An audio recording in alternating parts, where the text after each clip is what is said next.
Also another op.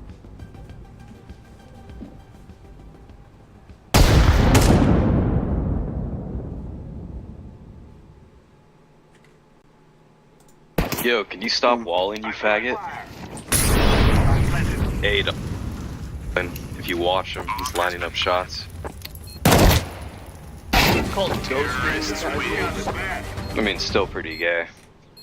Still worth a report. I'm not arguing that.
Activating the bomb. Terrorists win. We will stop your little scout. We did it!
Let's move out. Deploying flashbang. Throwing fire.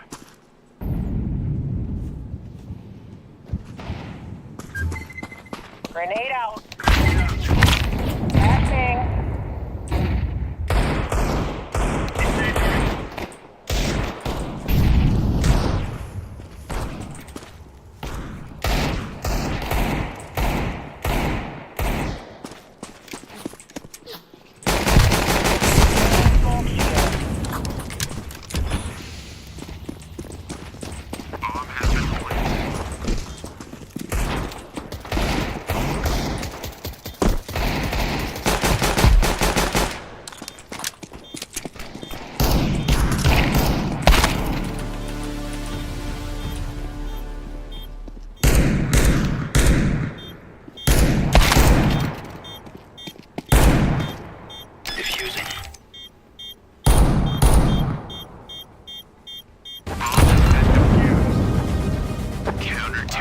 Okay. There's no stopping us. That was good.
Alright, see if I can get a kill here.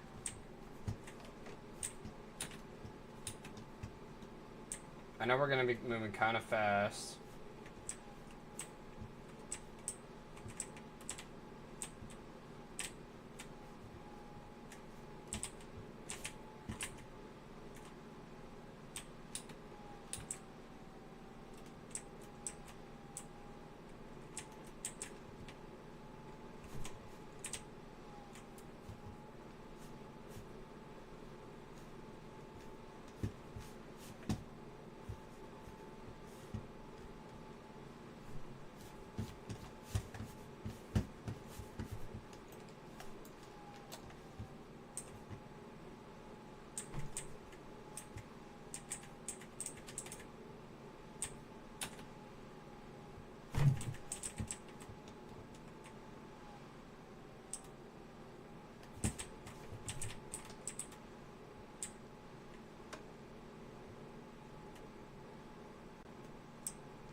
I say. It's crazy.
Ah!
do this.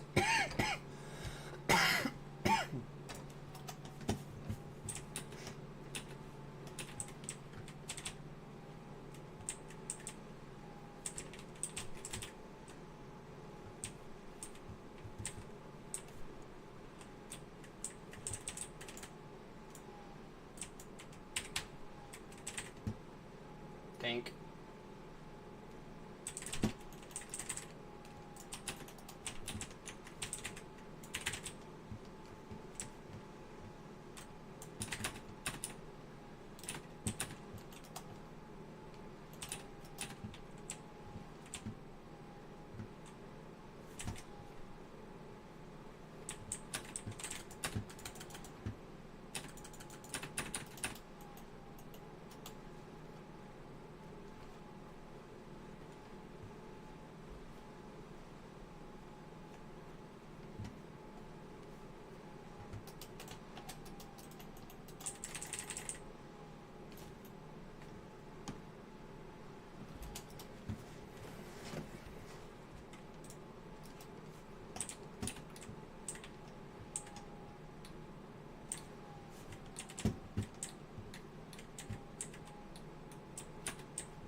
I think we're defenders, so we gotta wait. I would.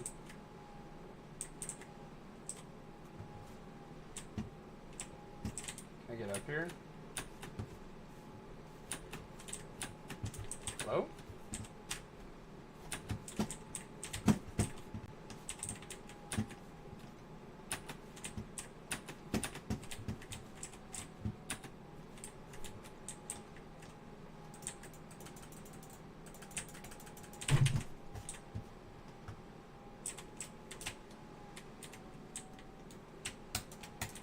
Oh God.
Too loud. Scared the fuck out of me.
That wasn't bad.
Throwing fire. Throwing grenade. Laying down smoke.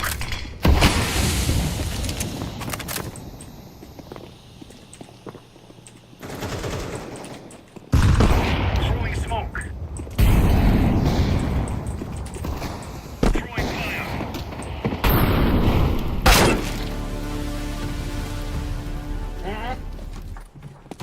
Flashbang. Throwing flashbang. Throwing smoke.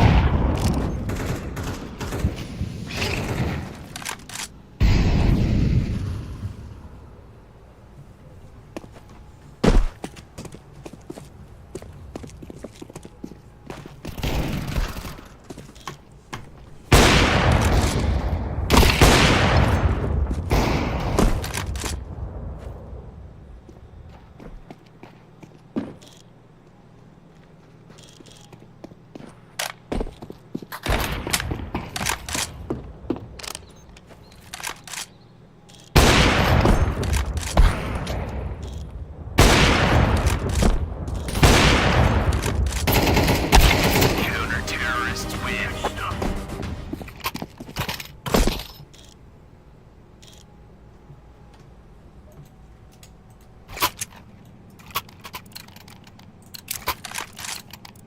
These fellas are gonna regret waking up this morning. Roger that. Smoke. Incendiary out. Grenade. Laying down smoke. Grenade out. Incendiary out. Incendiary out.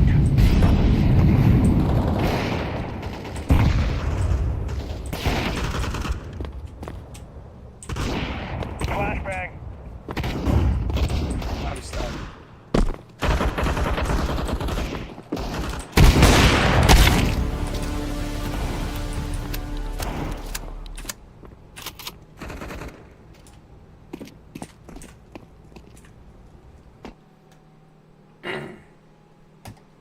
I'm officially annoyed.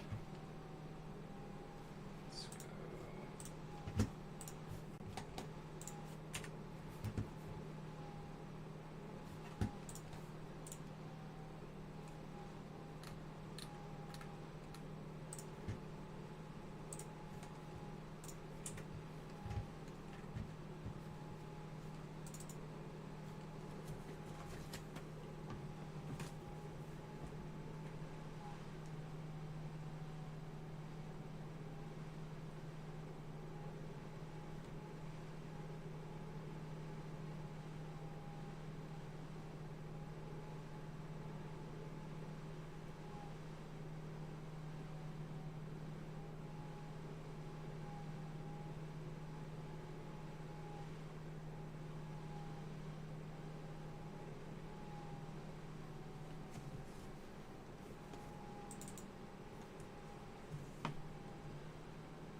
You hold the fate of a single man in your hands.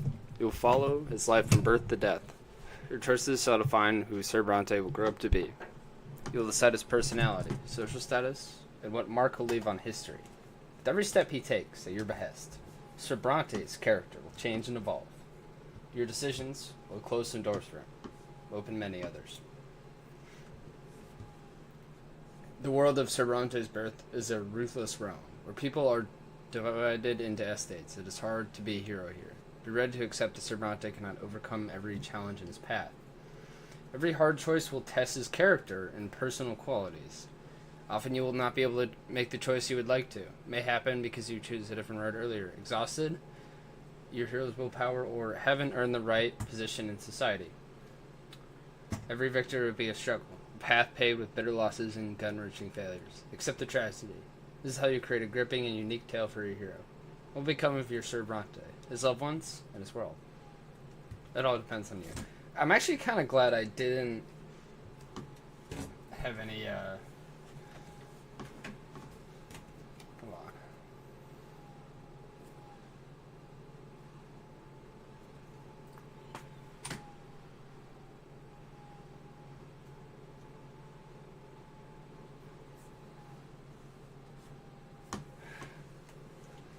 This is the narrator. So, your fingers are stained with ink.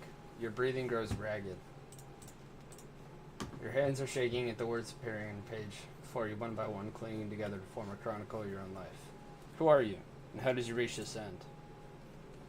You were born, raised, and lived your entire life in the Brest Archnean Empire.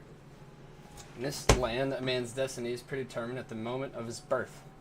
Whether human or Archnean, nobleman, priest, or Lovrn commoner, all bend to the divine will of the twin gods. Each life is not but a single cog in the universe's immeasurable machine. So, twin gods important. Memories come flooding back, engulfing as a merciless wave, binding together days that are thrice dead and gone. Dreams of your childhood, your adolescence, you spent in the capital. Years of peace teeming with life and a war drenched in blood. High ranks and low deeds. Opulent places, secretive city backstreets, fields of battle, and faces. So many faces of the people you held dear. The people who walked this road by your side. I'm skipping this. Every choice had a price. Now years and years later, the crossroads of your life echo. Memory, pain, and joy inextricably intermingled. Could you have taken a different path? Chosen a different calling? Found a different place in the world? You had the power to alter the very course of history. Now on the verge of death, you struggle with doubt, seeking answers to the last and most crucial question of all. Your life. Of all the paths in life, why did you walk this one? Did you choose your own fate, or was your life shaped by forces beyond your control? What determines a man's destiny? Ooh. Okay, so it's asking me. So what determines a man's destiny? The man himself? Made your own destiny, the world around him? By a power greater than your own will, seen as not exist. So I'm not particularly religious, so but this is like succumbing yourself to, I would say, of all of these, the man himself, you make your own destiny. That's more calling to me, as opposed to your path was charted by the people around you, which could be true, but you decide what you want to do with that, right? So, a little ignorant, but we'll start with that. You can hear your death's footsteps drawing near. You square your shoulders and take a deep, full breath. You have your final answer. What is destiny other than a long chain of your own actions and decisions? No matter what happened in your life, you always had a choice. You lived the life you deserved. You can answer for it. But are you right about all this? Is it all true? To learn the truth, you will have to return to the very beginning, remembering every step you took along the way. On these pages, the story of a man named Idle Bronte will live once more. Jeez, it's a lot of words. Yeah, we're going real. Okay. What's going on here?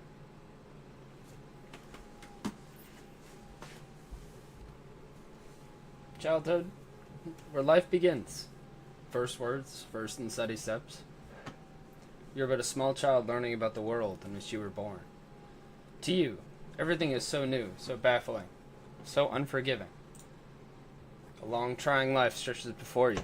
So many feats and faults, so many fateful choices to come. Yet you are already sowing the seeds of your future self.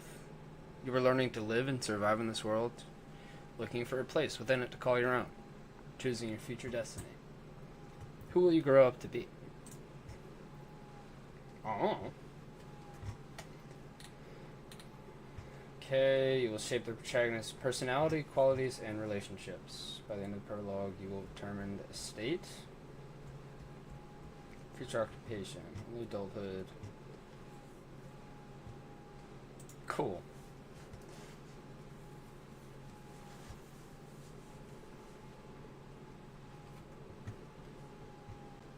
What is in the personal life there? Fencing lesson.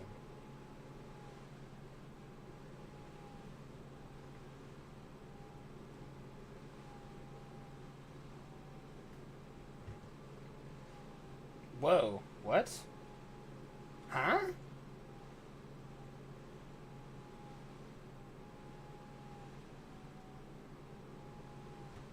Spirit insight when your mother tells you about the ways of the world and the lots of its inhabitants. You challenge the sacred order and attempt to seize a noble law.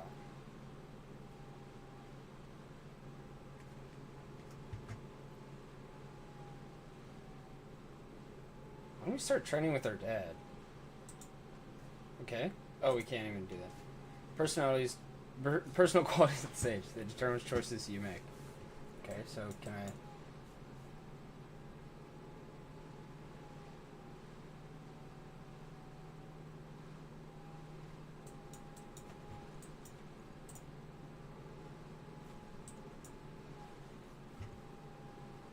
Deaths, untouched by deaths. So I'm like, I got a lot of willpower, got some perception, some determination.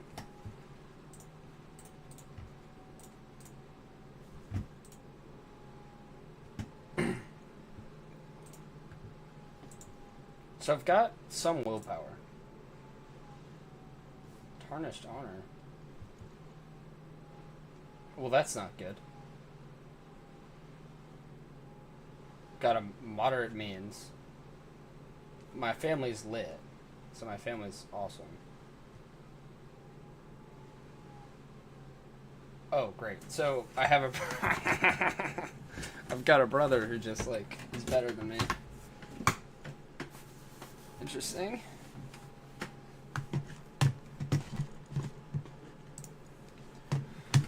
Childhood, where life begins. First words and steady steps. You're but a small child learning about the world around you for the first time. My destiny.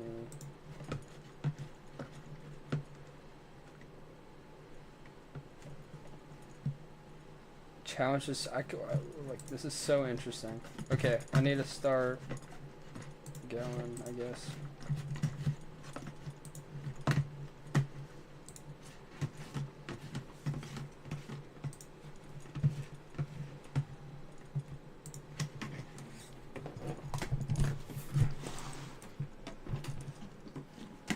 At first there was nothing.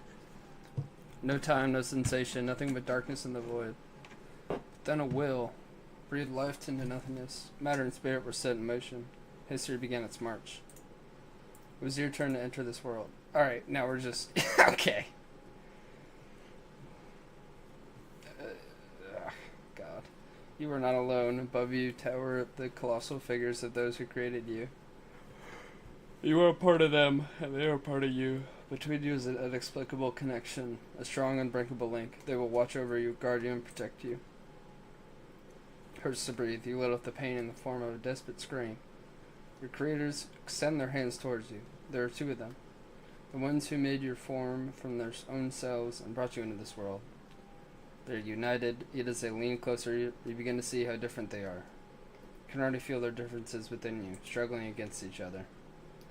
The first figure is soft, empathetic, wise, and merciful. A love that emanates from it wraps you like head to toe like an invisible blanket. The warmth from it is never ending. The second figure is strong, powerful, commanding, and noble. It is harsh but fair, a beacon of guidance, a fortress of protection, and merciless punishment for every misdeed. Yet there is also a third figure. It is like a shadow barely seen beneath them, yet already pulsing with an unbreakable will to live. It is the very will to live that is now growing ever stronger within you. Soft open palm, show the loose and swaddling clothes wrapped around your extended tiny hand to the world.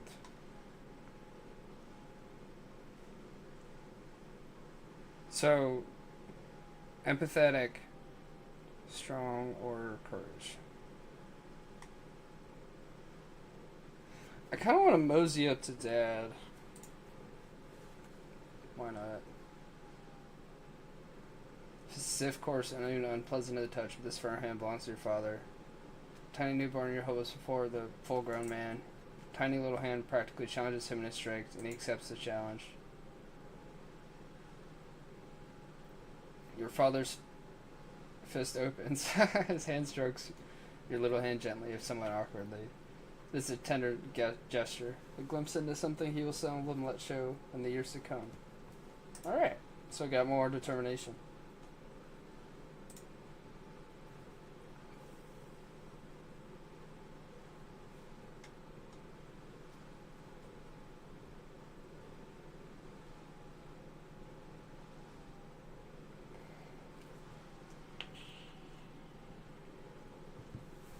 As the days go by, you learn to tell your parents apart.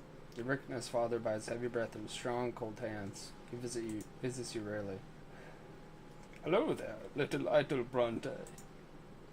Mother's tender voice, however, follows you day and night. My, you're growing so quickly, my child. Now there are two more children in the family named Stefan and Gloria. Gloria sings songs to you. She often dresses you in tight clothing and gently holds your hands to take your first steps. Stefan likes to sweep you up and pinch you and toss you in the air. Oh, look, this is your brother and sister.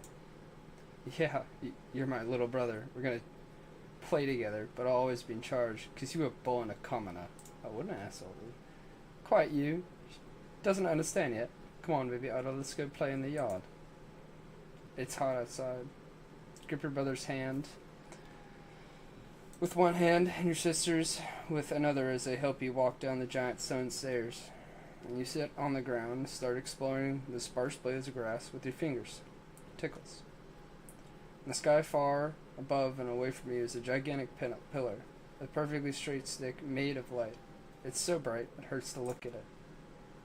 Why are you staring at the shining pillar? It's not going anywhere, you know. Hey, I want to play hide and seek. He's just a little baby. How's he going to play? Then you hide him, I'll try to find both of you. You have no idea what you were talking about, but you support them with happy cooing. This is so strange, so exciting. Stefan and Gloria glance at each other. Then your brother walks to the tree, closes his eyes, and starts shouting something. Gloria takes your hand and walks you through the yard. Sister takes you behind some thick bushes, behind a tall wall. The light from that stick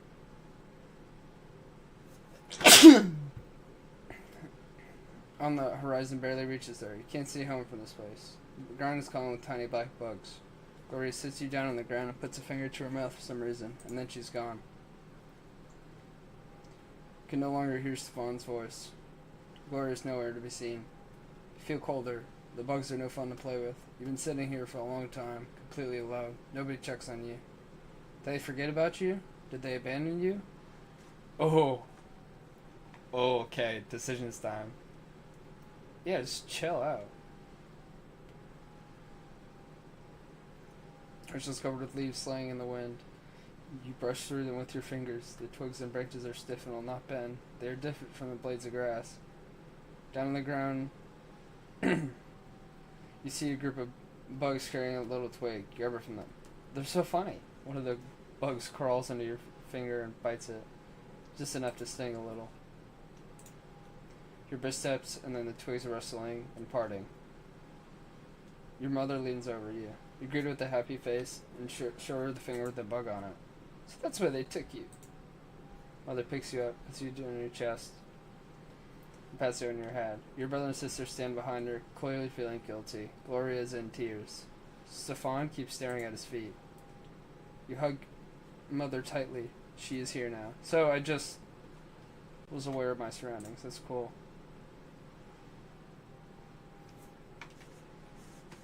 Cool.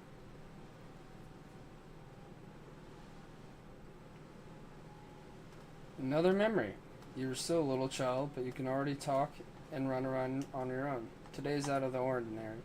Father is busy around the house, giving orders to the servants. Throughout the day, the kitchen has been abuzz with work, and there are solemn, gloomy preparations and candles being lit. Even your older brother Stefan is quiet today. Mother takes your hand and brings you over to your sister Gloria. Uh-oh, my son, today is a great descent. We honor the day when the twin gods descended to us. We must spend this day in reverence for the gods. You were too young to understand, so just do everything your sister says for now. Gloria takes you to the playroom. There are no toys, no chairs, and the carpet has been taken away. There's nothing but a bare wooden floor.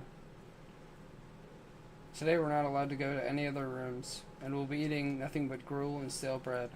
The day of the great descent, everyone must be where they belong. It is quiet, unusually so. Muffled voices from beyond the door are all you can hear. You sit on the floor, confused, no idea what to do. Then you hear your sister's voice, a lonely sound in the empty room. It's a little song Mother taught her. Hold your breath as you listen to it. I'm not singing this. Looks great though. Noble rule, bravely fight. They will protect us with their might. Priests work hard to understand, guide us by the twins' command.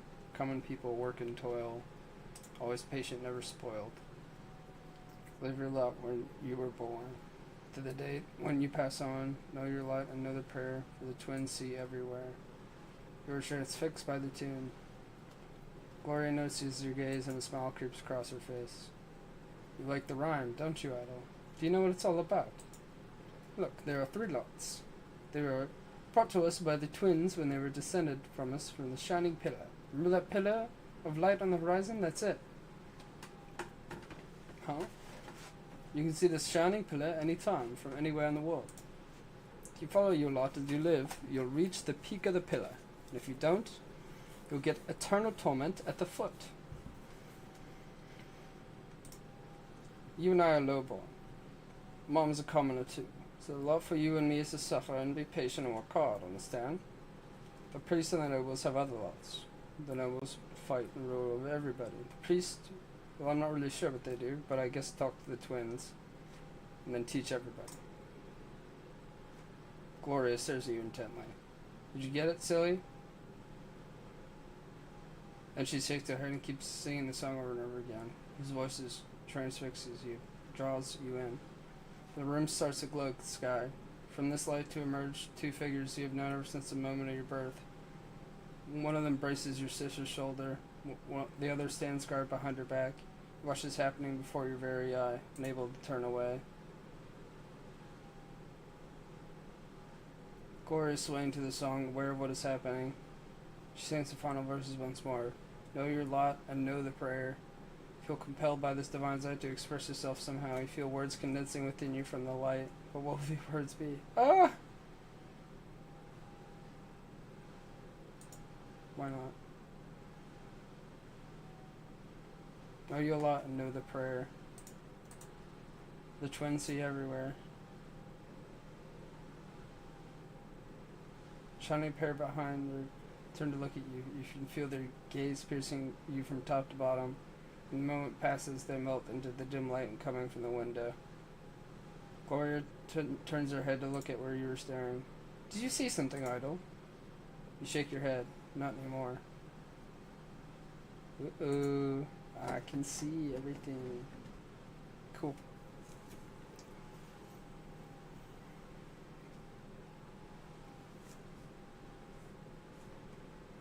Starting to understand more and more what the adults say. Your family is an unusual one. Your father is a nobleman, but not by birth, by his title, earned through great service. But your mother is a low-born woman, a commoner. Because of this, you were born a commoner. But father says you may yet come unto nobility. You learn to read at an early age. Together with Mother, you read and learn by heart the many poems about the divine twins, the twin gods who reside upon the shining pillar. Mother calls these poems prayers. Again and again you try to discern the shapes of the gods in the strip of the holy light that shines sky all day and night. The light is too blazing to gaze upon. The greatest joy is when the stairs are no longer an insurmountable obstacle. Now you can climb and even jump from step to step. Father urges you to be more careful and avoid climbing too high. But even though you keep falling, you never stop being curious about the world around you. Your older brother, Stefan, now spends less and less time playing with Gloria and you. Playing with commoners is beneath a nobleman to be, he says. So Gloria calls us names, and Stefan pulls her pigtails. One fine evening, Father gathers you all in the sitting room with an announcement. You will have another little brother or sister soon. Gloria asks him to bring home a little sister. Another brother would be too much. His father gets frustrated. There are too many little siblings getting in his way as it is. Soon you will be an older brother too, and it doesn't really matter who the youngest will be. Boy or girl, you love them the most. Your father comes back from his trips. He reads the notebooks aloud for you. You find the stories of these wars, generals, and rebellions quite enchanting, and Father approves of your fascination. Study hard, and maybe one day you'll become a noble of the mantle. Learn your sword. First you need to grow up. Growing up, the concept is as terrifying as it is learning. Oh God, the lot of suffering. You keep staring at the carpet under your feet. You're both ashamed and proud. It feels odd. The scratch on your hand stings a little. Stefan is standing next to you, sniffling from the pain. Brother was training in the yard with a wooden sword. You wanted to play with him, but he ended up getting in and throwing the sword at you. The stick hit you in the shoulder. You picked it up and hit him with it. See mother's shoes walking to and fro in the carpet. You don't want to look up. You would rather not see her angry. She is not as gentle to you these days. What hit you to Stefan, idol? You stammer out an explanation. He hit you first. You just hit him back. How dare he pester me like that? When I grow up, I'm gonna hit you with the real sword. Mother shushes you both and speaks to you again. Her voice is stern, and yet you can still feel her concern for you. Even if Stefan hits you, you cannot hit him back. You're my son. I was born a commoner. A lot is to suffer. But your brother was born from a noble father and a noble mother. The sacrament is coming soon, and then he'll rule over the likes of us. If you hurt a noble, you must be punished. That is your lot. The sooner you learn it, the better off our entire family would be. Now Stefan looks at you in triumph. You look up at Mother in fear, not sure what to do now. Accept your punishment. Yes, I've got decent willpower. I'm not guilty. Yes. Boom. Look down and agree with what she just said. You're ready to be punished. Start apologizing to Stefan, but he turns his back on you. Before you can finish, Mother takes your hand and leads you away. You do not want to follow her. Your hands are getting sweaty and your legs are growing heavy. Suddenly she stops and bends down closer to look at you straight in your eyes. My son, I see you understand our lot now. We do not defy, we suffer. That is our only path to the twins after all our deaths, the only way to achieve eternal bliss atop the peak of the pillar. Our virtue is meekness. We are humble in our words. We work hard. We think what is right. You have shown all of this. I'm so proud of you. She hugs you, and you finally release the pent-up tears. You feel much more at ease now. Oh. Okay. You were flogged in front of your entire family. The pain burns on your skin again and again. You feel the touch of the divine law with each blow.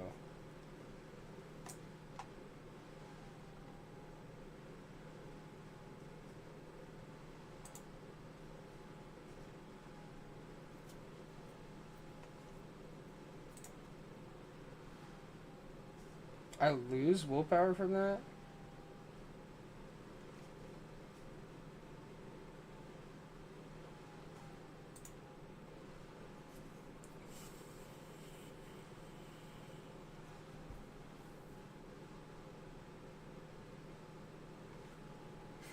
You will have another brother or sister soon. Uh-oh.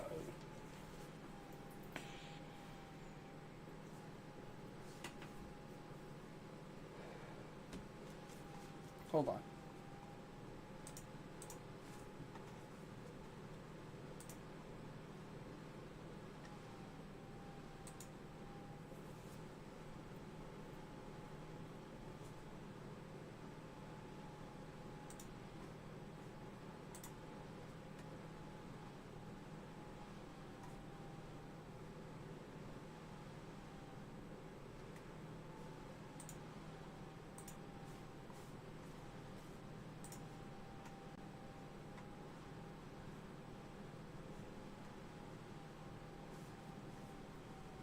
Gloria takes you on walks to the yard now.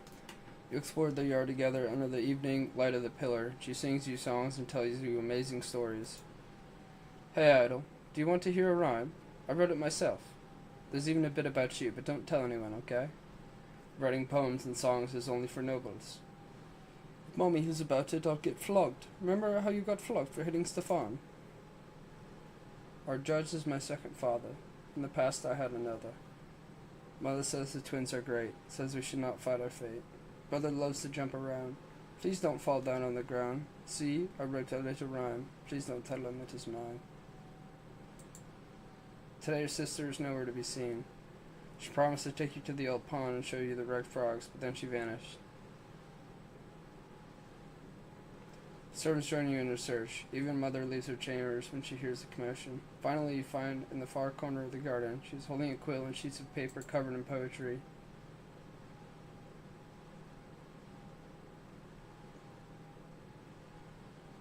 Mother becomes angry the moment she sees it. She looks at the poetry, and her face grows dark with rage. Gloria is standing before her, wringing her hands and looking for an opportunity to run, but seems to be no escape. What is this nonsense, Gloria? We talked about this. You were told to take care of your little brother. You are absolutely not allowed to entertain yourself with this writing. I can decide that for myself, Mom. No, you cannot. It has already been decided by the gods. And he's not the little brother anymore. He doesn't need a nanny, and I need some time alone to think to myself. I'm not hurting anyone. You are a commoner and a future wife. It's time you learn how to properly care for the children. How your disgraceful former father kept me in this house. You could have been born a noble, but that is not your fate. And you are absolutely forbidden from ever spoiling paper and wasting ink again.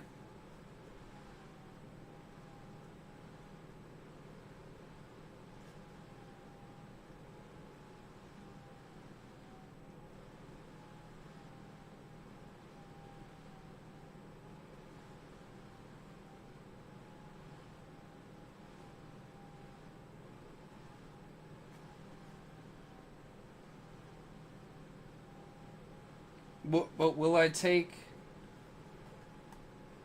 I have no desire to do that. I'm not spending points on it. Slip out of the sitting room and back to the playroom before the scene reaches a conclusion. You can still hear Mother yelling and Gloria crying behind your back as you leave. Back in the playroom, start building a formidable fortress that wouldn't block so busy yourself. If only you had toy soldiers to storm it. A little later, the playroom door opens. You're not mad at me, are you? You shake your head. Can I stay with you for a while? You nod in return for your game. Gloria sits on the floor in a faraway corner out of the room. Oh, sorry, girl.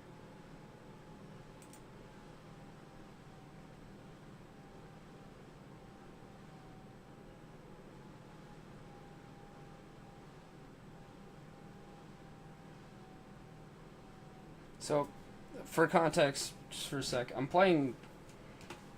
gonna save up as much as I can in childhood, so sorry. Mother is in her armchair knitting woolen jackets, pants, and socks for the little one. They will need to be kept warm, she says. Father spends a lot less time at home now. His mother says he's very busy with his important job. He is a judge after all. One day you will decide to ask Mother about Stefan and Gloria. How come they're brother and sister to you, but not siblings to each other? Well, my dear, I didn't give birth to Stefan, you see. He's the son of another mother.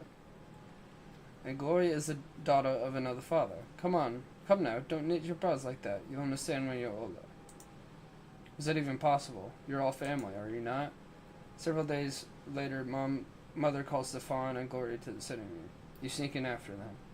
At first, Mother gets angry and asks you to leave, but then she relents. You are told to sit still, be quiet, and remember every word you hear. When you enter this temple, bow to the twins, first to the elder on the right, and then to the younger on the left. Stefan, you're a nobleman to me, so walk along the side paved with marble where the benches are. Gloria, you walk along the sharp side. When you're there, you must get down on your knees, each on your own side. Stefan, kiss the sword. Gloria, my daughter, they will strike you with the lash.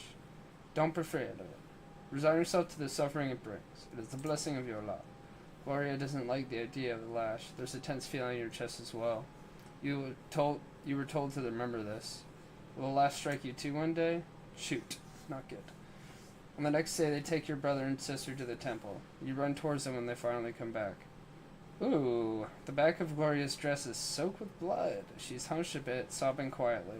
Swan is putting on airs, acting prouder than ever. Nothing else looks different about them. It is like it's all the same, and yet everything has changed.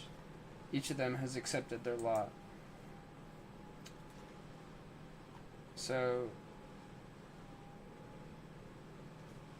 what a wiener.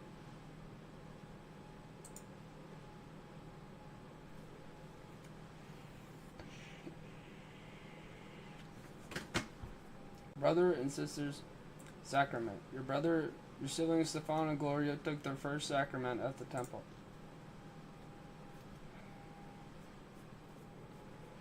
You eyed the little bundle in your father's arms with curiosity.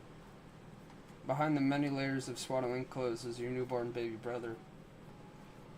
Mother is glowing and smiling with joy. Stefan and Gloria are also here, all excited. You promise yourself you're going to be the best big brother in the world. You'll never hit him, oh no. Two of you will play together and tease Stefan together and help Mother together and go on so many adventures together. It feels strange to be an older brother. Just the other day you were the youngest in the family, but everything is different now. Your parents name your little brother Nathan. Nathan? What? And Mother spends day and night by his side. Nathan cries all the time, day and night. Mother barely gets any sleep. She is so worn out, she starts forgetting things. Like today, for instance, she forgot her knitting in the armchair in the sitting room. You better bring it back to her as soon as possible. You run to Mother's bedroom. You miss her smile so much. You walk in without saying hello and give her the knitting. Instead of gratitude, you get an ice-cold, exhausted stare. Nathan is also there, screaming all the time. Go away, Idol, you're bothering me. She spits these words out through her teeth. You look at the bawling newborn. She can't even get a minute of respite. Enough already. When are you going to stop? I just want some peace and quiet.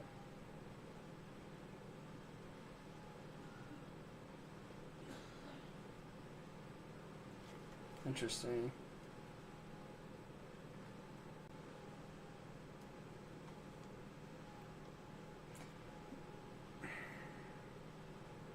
Mother leaps across the room and starts shaking Nathan with malice in her eyes.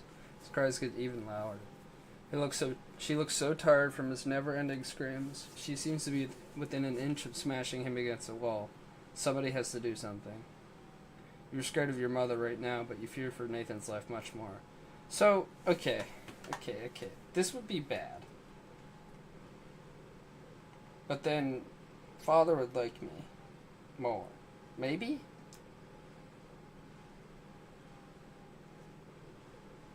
Does that mean I'm going to be spending these points? I don't really want to... Let's try this. Walk up to Mother quickly and lock her tightly in your embrace. Your arms are too short, and the folds of her dress get in the way, but that does not stop you. She shudders at your unexpected touch and tries to free herself. Let me go! Stop tormenting me! But you only latch to her even tighter. There's no way you're letting her go now. Even if she screams at you or hits you. No way. You are here now. You'll protect her and comfort her. Nathan stops screaming, and an odd sobbing sound escapes his little baby mouth, as if he is too tired to scream. Mother accepts your sudden presence now. You feel her relax, and her movements become calmer. There's no way you're letting go, not yet. And you hear a quiet song, your mother's song. She is singing a lullaby to Nathan. He squeaks a little and starts snoring quietly. Then you calm down as well. Mother is calmer in your embrace. Nathan is breathing quietly in his sleep. Now please let me go, my dear. I have to put Nathan to bed. You release Mother, and she puts Nathan back in the crib. After a little pause, she turns to you. Her face is still wary, but there's no sign of anger. She sits down next to you. Thank you, my son. The twins know I didn't want you to hurt you or Nathan. I'm so sorry. Please don't be angry with me. You did what you needed to. Give me the strength to work through this. So I'm chilling. She hugs you tightly. You do the same and press your forehead against her. She smells like home. Your tears finally start to flow, but they are tears of happiness now. She pats you on the head and kisses your forehead.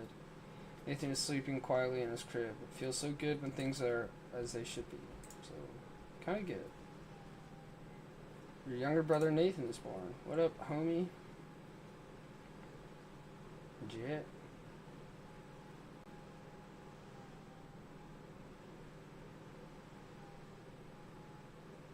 You wake up to your father's touch on your shoulder. He's finally back home after a long trip. Uh-oh. Idle, today is your special day. The day when you begin your studies. No teachers will be coming to your home to teach you, but you must do everything they say. Diligent in your studies, and you will go closer to the nobleman's lot. Since you must remember this day, a present is in order. Lydia, get your little schoolboy dressed. I'm taking him to the market district. His father wants to come with you too, but your father shushes him sternly. This is your day. Your elder brother is hurt to hear this, but stays quiet. An open carriage takes the two of you through the dusty, noisy city streets, a pleasant wind tussling in your hair. Your city is called Inazat, that you already know. It is one of the largest cities in the entire empire. There is a big shadow on the street. It comes from the white foliage of an enormous tree that spreads its branches all over the city. My son, did you know that the silver tree grew the blood from the blood of our God's own disciples? It has been growing here for hundreds of years, right in our city. It cannot be damaged or burned. Not even the clergy know why. The carriage comes to a halt by a small shop nearest to the city square. You run there and freeze by the stalls in excitement. The shop is stacked with doll figurines and toys you've never seen so many at once before. Have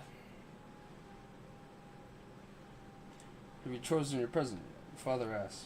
You have. You want the Holy Order set, which includes several figurines of the Empire's greatest warriors of all time.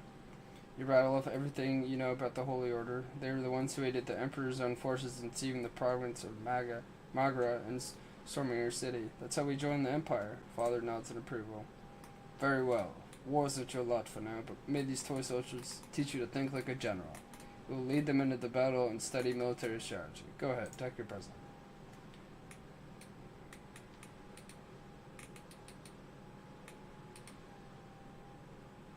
Uh-oh. Having said this, father turns away to examine the books. You run to the toy box of toy soldiers, delirious with excitement. But there is a fancy dressed boy in your way. He's about to take your warriors for himself. He elbows you aside and reaches for the box. Anger overcomes you and you push him from behind. Your opponent falls to the floor. Uh-oh. What happened? You press against father. Remind Marty's. He will protect you. Yes, you shoved the boy to the floor in front of everyone, but he tried to take the presents to himself. Father turns you around to face him when he hears these words. This is true, Idol. Did you strike the son of a nobleman?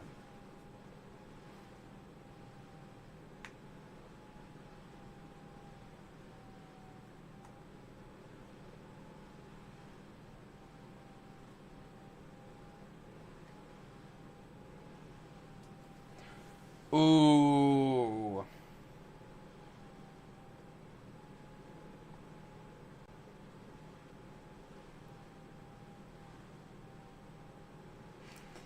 I kind of want to, like, cozy up to him.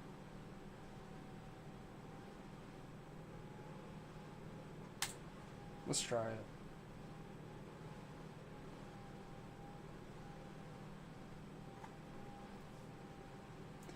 Calm are those words. If you hurt a nobleman, you must be punished. There is no use trying to lie or escape it. You say it was all your fault. You pushed the other boy to the floor because you wanted to get your present before him. Your father nods to you, relieved to hear it. And the enraged nobleman grabs you by the hand and drags you out into the street. The law is the law, and your punishment is due. Ooh. It leads you and the nobleman's son out of the shop. You are told to bow to him and show humility. A bad feeling sends a shiver down your spine. Satisfied grin on his face, the boy swings his arm and slaps you on the cheek. He strikes you again and again. Father stays quiet all the while, but as you ride home after the punishment is over, he shows you a rectangular package. Ah, we committed! I'm proud to see you living by your lot. A common birth leads to the life of humility, and you told the truth and accepted your punishment like a man. This present is yours, my son. Yes. Inside is a little box with the tin soldiers of the holy orders inside. They are your reward for humility. Oh, I'm so lit. I'm barely ready for action. Inside is a little, yeah.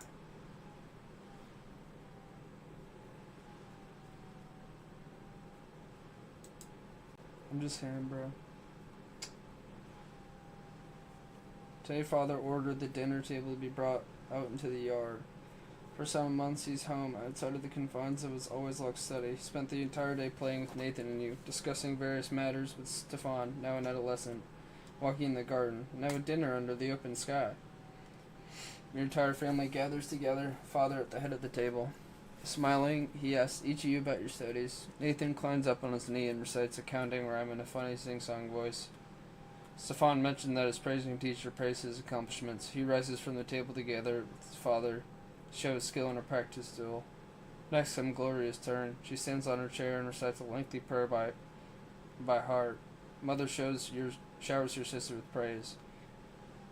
Father chuckles quietly, hiding a smile on his mustache. When your turn comes, you recite all the ranks in the Legion, from common soldier to high commander. Stefan listens to you with a skeptical look on his face.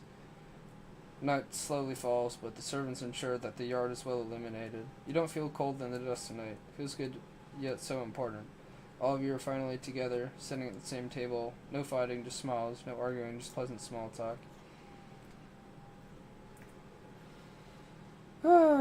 Then a servant approaches Father with a letter in his hand. He reads it in the dim light, and each line gradually washes the smile off Father's face until only a stone-cold mask remains. Mother looks at Father with an unspoken question in her eyes. Gregor Bronte is coming back to Enazat. He is the head of our family, my father. Gulp. We're cooked. Your grandfather, Gregor Bronte, returned to the family home from the capital. Awesome. We're cooked. They're making sure everything is in order. They tell me to wash my face and hands after walks and scold you for leaving books on the floor. They tell Gloria she'll be flogged if she is ever seen hiding in the attic. They make Stefan stay in his room. Even baby Nathan gets in trouble. Everyone is on edge.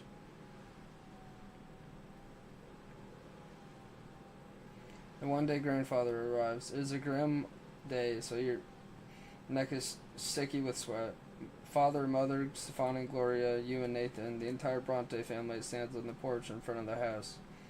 The house servants lined up behind you.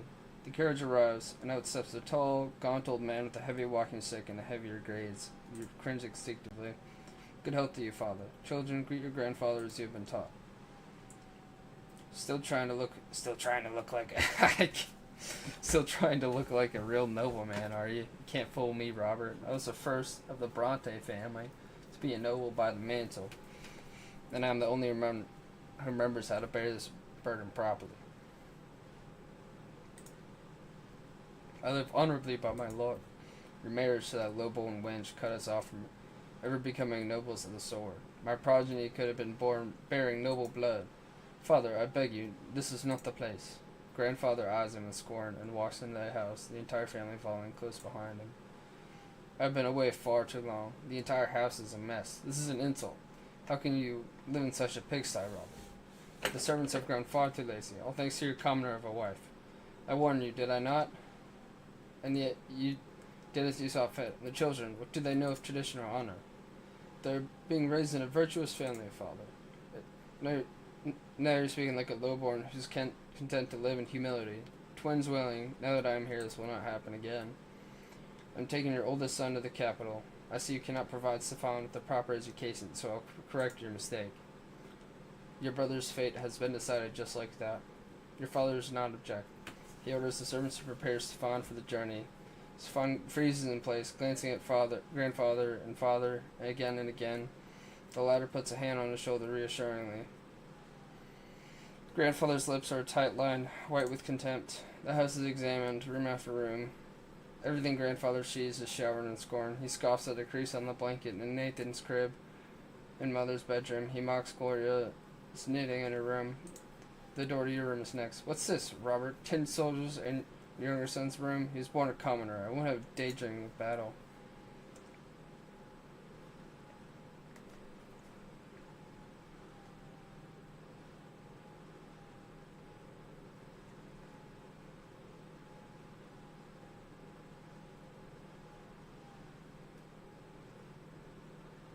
I guarantee you'll boil within you. This is your big present from the day of your studies. It means so much to you. But what if he's right? What if you need to prove your right to command the toy soldiers first? Grandfather shakes his head in disapproval and shoves the toy box in the roaring fireplace. You wait too long, they'll melt in the flames. Ooh, this guy's a dickhead. Oh, what?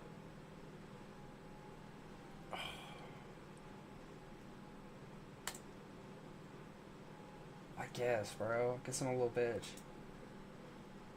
Then you hear grandfather's voice, dripping with disdain. So the boy's a weakling, just like his mother. I don't care if you hate me, bro. And my willpower goes down? Oh.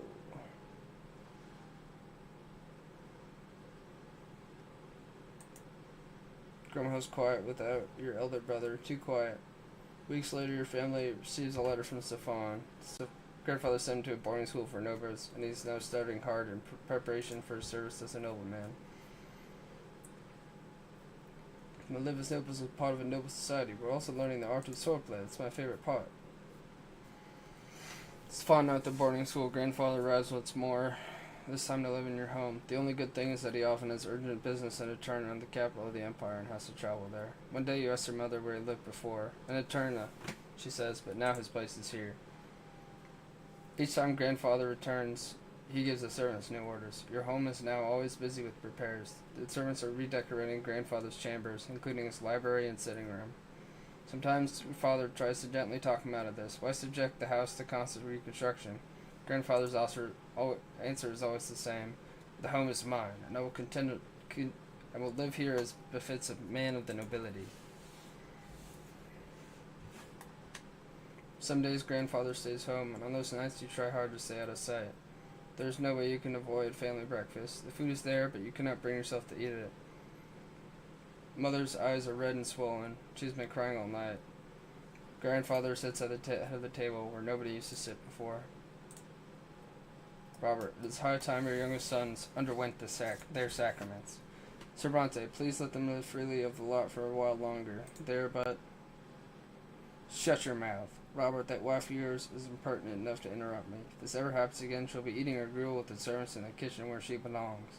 Time you considered a real marriage, Robert, one to a woman of a proper station. Ooh, Gloria drops her fork. Grandfather shoots her a scalding look. Tear rolls down brother's cheek. Father does not look away from the plate, his hands clenched in a fist. Baroness L. Lodar is one such woman. She comes from a comely woman's fine match. She is suing for her inheritance right now and could use proper support in a husband. You can keep your lowborn Lydia around if you like. Mistress, servant, I don't care. I will not do that, Father. I'm the head of the family, and the family standing before you took a severe blow after you married that commoner. That is unthinkable. How could you give up the memory of the beautiful Amalia Elborn for this lowly woman and that bastard child of hers? But now you have a chance to set things right. Don't disappoint me. Father nods curtly. Try not to look in Mother's direction. Father, I wish to see Stefan. Find your conduct in the Baroness's presence satisfactory enough. You may see him. She is coming for a visit tomorrow. Be prepared.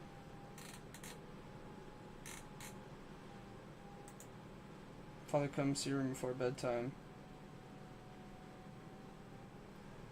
He sits on the edge of the bed and adjusts the crease on the woolen blanket. He distances himself from you after Stefan's departure, so you're not used to such attention from him. In the candlelight, you can see his face in the dark. There is a sour expression on it. My son, Baroness Emma Elodar, will be visiting us tomorrow. Please be polite and treat her with respect. Nathan will do as you do. I want this dinner to be as immaculate as possible. Don't let me down. Next day, Mother starts dressing you and Nathan for the coming dinner. You see red all around her eyes. She has been crying for a long time. Hurts just to look at her. Nathan starts whining quietly. You and Nathan are dressed in new doublets, your tousled hair is brushed into shape. Gloria is told to stay in her room. Father appears wearing his best suit. Mumble is in a humble brown dress, looking pale. Grandfather has an uncharacteristically contented look about him. You hear the sounds of wheels and hooves against the cobbles in the yard, then a pair of dainty heels come clacking. The antechamber is completely quiet, still, fearing Grandfather's observant eye. The door opens. See your guest, a beautiful, dark-haired woman in a dress of elegant deep blue. I hate this. Blech. Baroness, allow me to introduce you Robertson's idol and Nathan Bronte. Frankly, it's his eldest, Stefan, who deserves the most attention. But currently he's studying in a tournament with his other noblemen, like himself. It's my hope that his younger sons will also make me proud one day.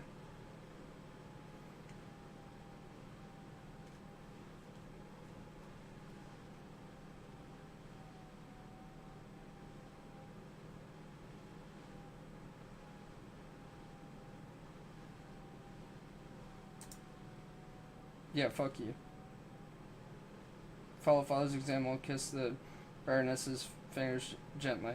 Her laughter fills the antechamber, ringing like chimes. Behind your back, you and your mother sobbing. Grandfather nods you in approval.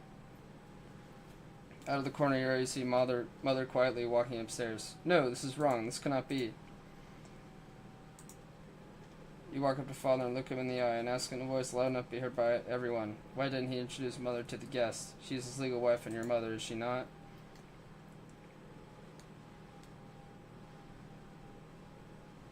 There is silence. Mother stops on the stairs and turns her head in surprise. Father's confused. Nathan starts whining again. Grandfather grinds his teeth. His hand...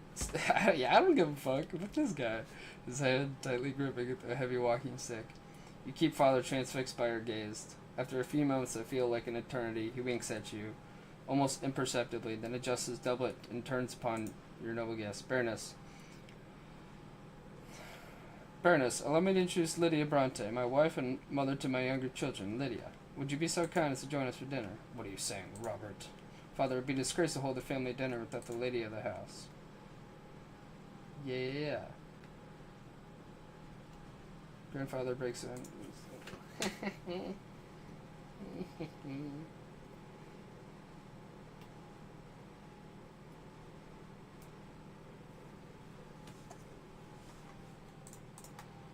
As soon as the door closes behind the Baroness, you flee to your bedroom and lock the door. Grandfather's heavy footsteps can already be heard in the hallway. He is a force of anger, eager to get his hands on you. Welp. You have the nerve to interfere in the adults' affairs. You ruin the dinner with the Baroness. Open this door this instant and face the punishment you deserve.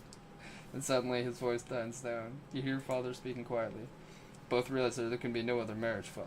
I already have a wife, and there's nothing to be done about it. I'm sorry, father, but you will have to accept it. And please leave my son alone. He helped me face the truth and nothing else. Ha ha. Grandfather huffs and puffs, at a loss for words. You hear the head of the Bronte family and his adult son retreat from the door of your room. It seems there will be no punishment today after all. Letter from Stefan. It seems grandfather told him about the incident with the Baroness, so the letter is full of ire. He writes that you have reminded high society about father's marriage to a low-born woman, and now the family's reputation is at stake. I don't care.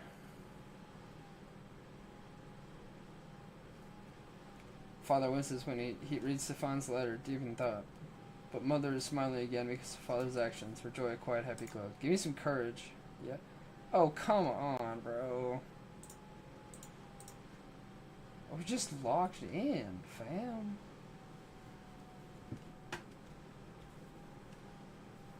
My family, man. Shit. Father now checks on your studies often and nitpicks you for sitting or speaking in an incorrect fashion. Once he becomes so annoyed, he says that he wishes Stefan had been the one to stay home instead of you.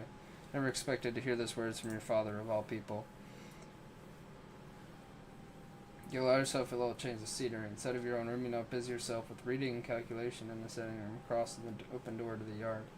Gloria has joined you today. She's already helped you progress through several complex passages in the book.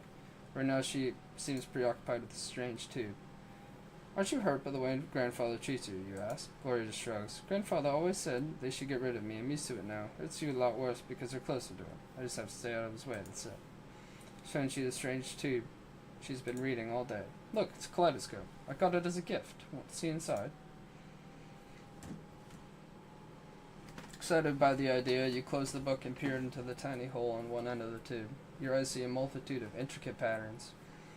Each turn of the tube reveals a new web of interwoven colors. They mesmerize you. The kaleidoscope turns the fire burning in the fireplace into a cavalry made of flames. You're riding at the front of the fiery horseman, ready to face the enemy. Grandfather's face emerges from the intersection lines, and you swing the kaleidoscope sword, cutting it in half. Now you look at the blue sky through the window. The patterns are unending, secretive and calm and peaceful, just like Father's smile before Grandfather's invasion. Your sister left you long ago. The books are abandoned and time slips away unchecked. But you are still busy peering into the kaleidoscope. Order emerges from the chaos before your eyes again and again, but you not preserve it, no matter how hard you try. Caught in an inner conflict, there is so much that can be done with this kaleidoscope. Should you take it apart or ask Gloria how it works? You've been enjoying the patterns show you, but you still have lessons to do today. Oh no. Shit. Continue pairing the ever-changing pattern. Kaleidoscope obviously become truly interesting when you point it at the shining pillar gleaming in the sky. You're leading the Imperial Army now. Everybody is so proud of you. Grandfather says you are better than Stefan, and Father's stern voice cuts your dating short. How'd you get your hands on this toy, idol? Why aren't you studying? Give it to me. You'll have double the lessons tomorrow. Yep. Let's go. Grandfather visits are no longer a cause for fear and panic in the house. He's become something that you are used to, something nagging, yet not an ordinary, like a splinter or a stain in your trousers. The tension remains, however. Sir Gregor's disdain for everyone in the house is so palpable, it almost stings for real. Your lessons with the tutor are done for today. You are walking down the stairs when you spot Gloria peeping into the sitting room through a slightly open door. You sneak up on your sister and tap her lightly on the shoulder. She is startled. Oh look, it's you, idol. Look, Sir Gregor's eating something.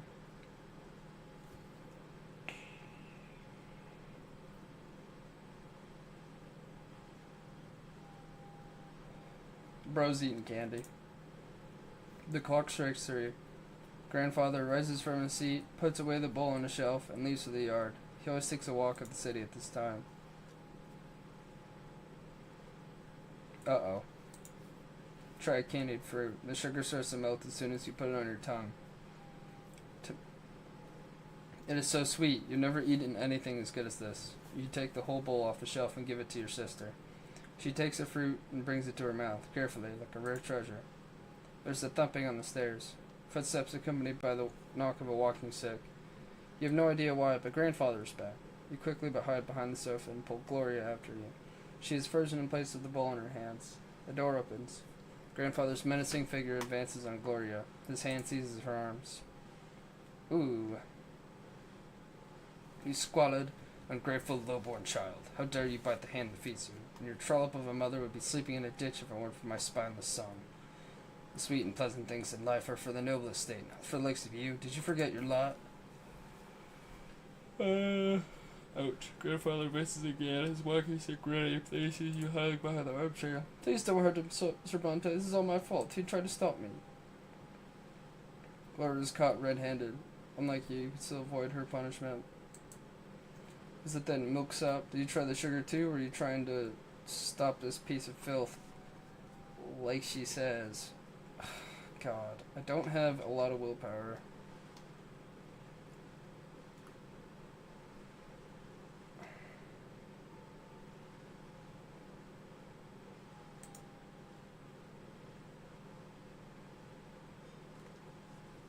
There's like a petty thief. It's all glory to Tom, still need to hide.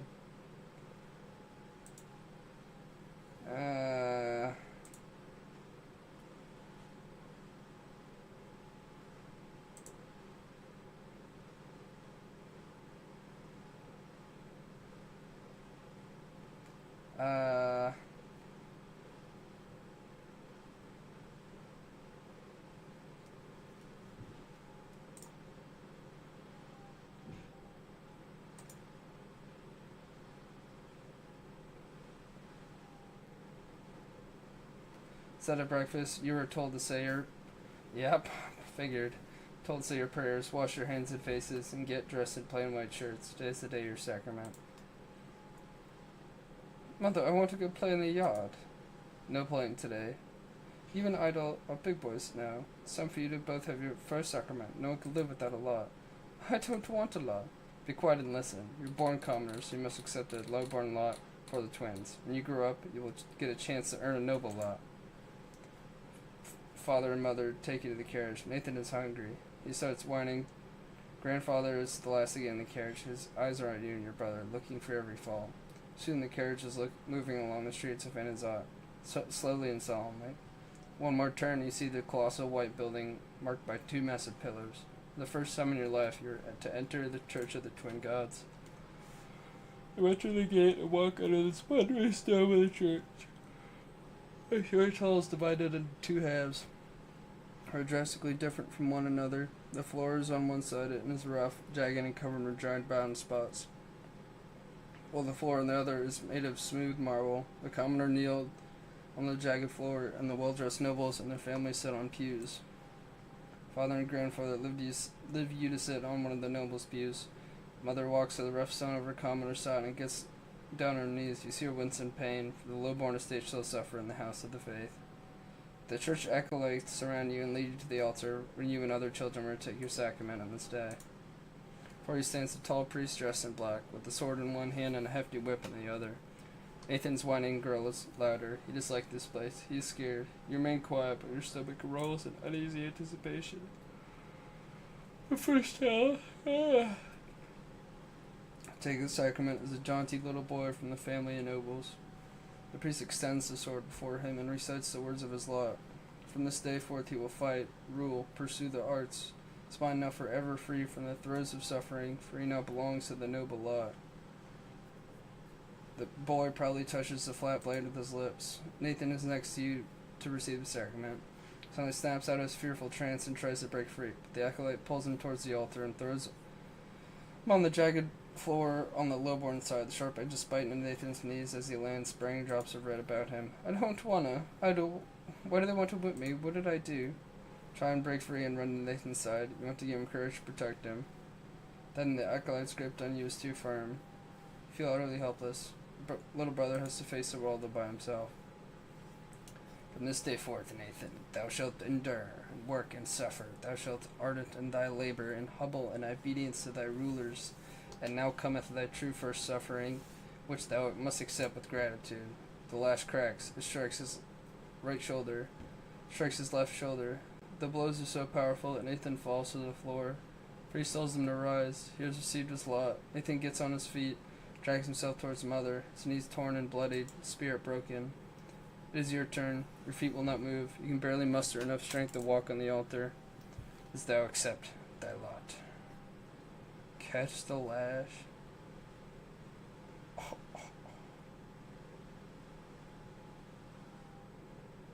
What if I do some crazy shit?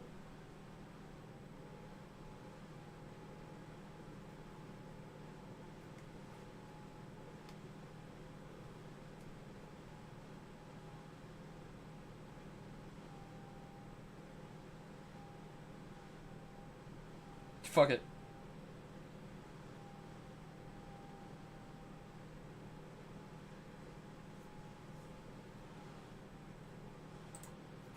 I am idol of House Bronte. She's in a shock. She sees him pull the sword and clips the mouth with a smooth cold blade. You hear cries of outrage among the churchgoers. Mother prostrates herself on the jagged floor, racked with fear. Father remains still, baffled by what you've just done. Oh no! Grandfather looks at you intently, as though truly seeing you for the first time. There's a semblance of respect in his gaze. You are forced back to the commoner's place at the altar. The acolyte seizes you by the arms and legs and keeps your face bent closely to the bloody, jagged stones of the cold floor.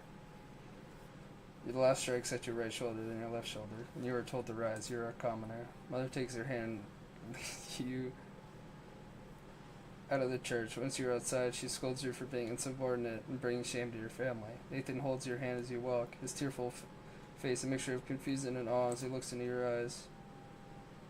But you do not feel if you just made a mistake. You did what was right for you. I don't care what this guy thinks of me.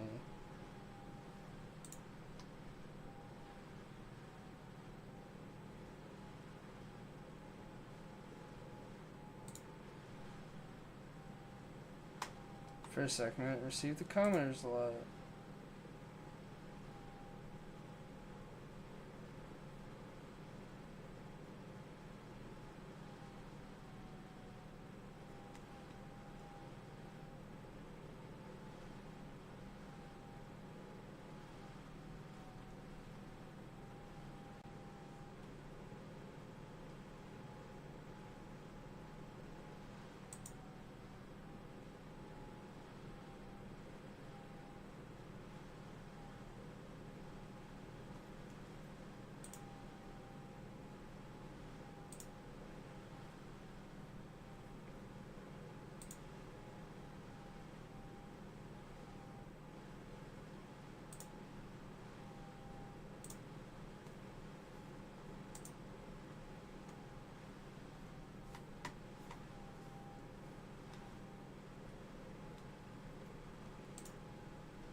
Yeah, I need more termination.